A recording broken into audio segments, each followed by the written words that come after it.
triple points. Top 4 answers are on the board. Eto na.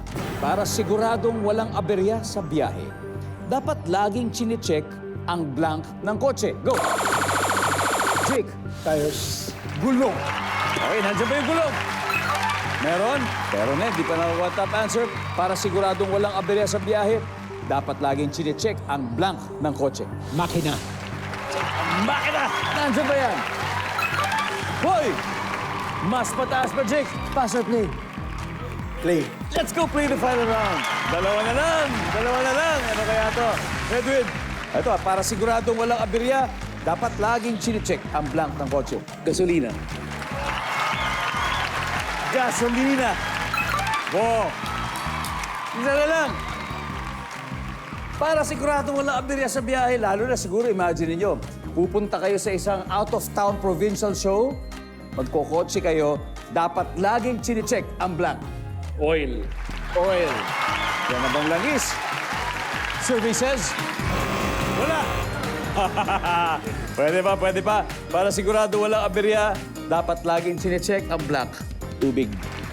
Tubig. Ngayon, coolant na. Di ba dati tubig pa talaga? Sa radiator. Okay, nandyan ba ang tubig? Wala rin. Alright, side A. May chance pa. Kung mali si Jake, para walang aberya, dapat laging chinecheck ang blank ng kotse. Jake, 3 seconds. Brakes. Brakes. Brakes daw. Good answer. Sana wala. Okay, we'll see. For the win, nandyan ba ang preno?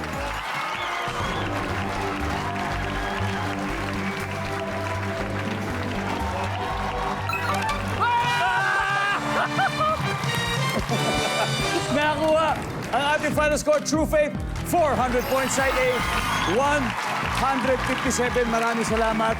Napakahusay. Isipin nyo, leading sa umpisa.